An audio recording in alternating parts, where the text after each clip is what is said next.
My name's Eric Kutil. I'm originally from New York City, but I currently live in Columbus, Ohio, and I drive this 1992 Honda Civic Si for GRIDLIFE Touring Cup.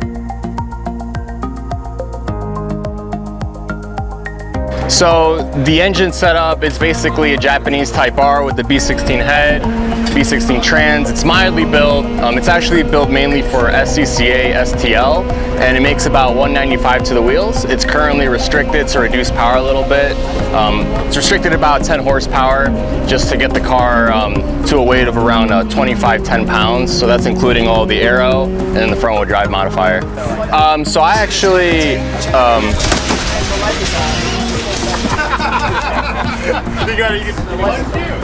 So I bought this car actually when I started working at Honda because I finally had some money and I wasn't a broke college student. So that was around 2016, and I bought it from a dude in Louisville, Kentucky, and it was a really clean shell. It was actually originally from California. Some dude built it for, I think, H5, but it, had a D-series engine in it, had a nice cage, and the first year I had it, I basically started doing SCCA, so I went through their comp school. I did a lot of the regional events to get my full license, and the funny thing is, in 2016, I qualified for runoffs, and I actually stole the engine out of my Integra Type R, and I put it in for that one event, and I almost won.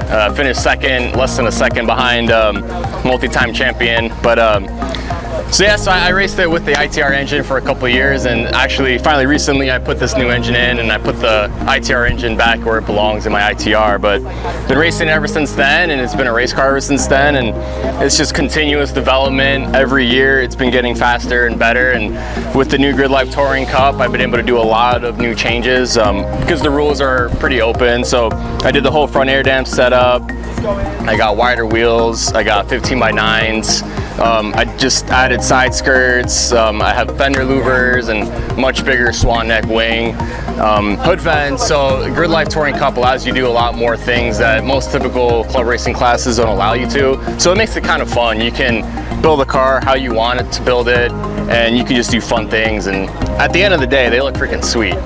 So my favorite track on the GRIDLIFE schedule is actually the one right here, Road Atlanta, because I think it's so dangerous. It makes it extremely fun, and it's kind of scary going too wide through 12, but that's what makes the track so great. It's one of the best tracks in the US in my opinion.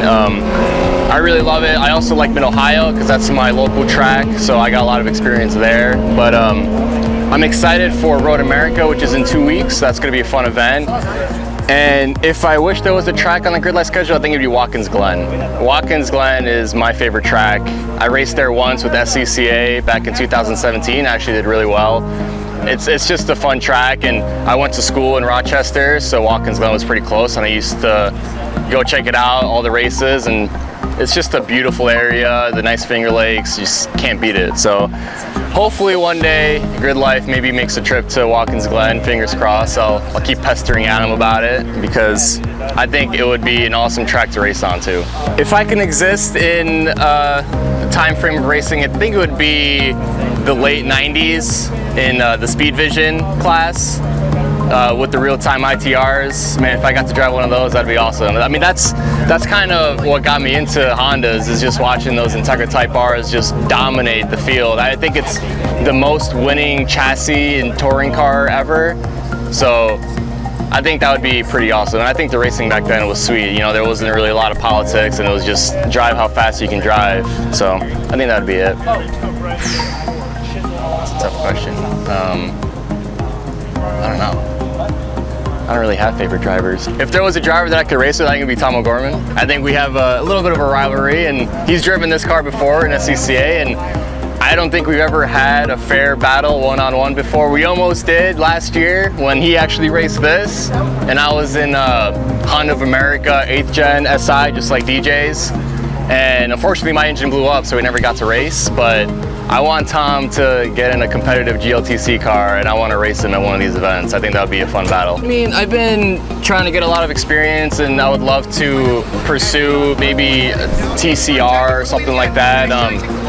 I've been volunteering with the Honda of America racing team for a couple of years now, and trying to step up my involvement and see if I can potentially maybe get a test drive with them pretty soon. our driver, Chad Gilsinger, he's been really good for a couple of years, so it'd be nice to maybe co-drive with him and see what we can do as a team. So if I can get a ride in IMSA or something like that, that would be my ultimate goal. But honestly, like, regarding fun, like right now, like I'm having the most fun in my life, so I wouldn't be too disappointed if that ever happened, because GLTC is a blast. Yeah, so I have a lot of support with this car, and a lot of companies stepped up this year because of the GLTC program, because it's been getting so much exposure. Heel Toe Automotive, they're one of my primary sponsors. They just kind of signed on recently, and they're providing me any parts I need, both aftermarket and OEM. So huge help. Really appreciate that. I got a lot of other companies that joined this year. We have Hone Developments, so they provided a lot of suspension components to, you know, increase and improve the chassis performance. And honestly, this is the first event that I've tried it, and it's been a huge success. I Run OEM, they've supplied me basically all the gaskets and seals, because I've been having pretty bad oil leaking issues this whole year, but we finally got it figured out with their help. And then I got a lot of sponsors that have been with me since the start, like Carbotech. They've been with me since 2016, so they've been providing me some of the best brake pads in the business. Really appreciate their support. IBOC has been providing me springs and setup, because I've been changing a lot of things, so it's nice that they can send me what I need and quick. And then there's a bunch of other companies that I can also thank. Fast Brakes, they've helped me develop this custom big brake kit with stop techs, and also Hasport Performance has also been really crucial. And then of course we have Auto Assets, which is a local shop in Columbus, and he's been helping me with anything I need quick, mounting tires, getting parts, and just a great buddy. My buddy Ed, just been huge support with this whole program from the start.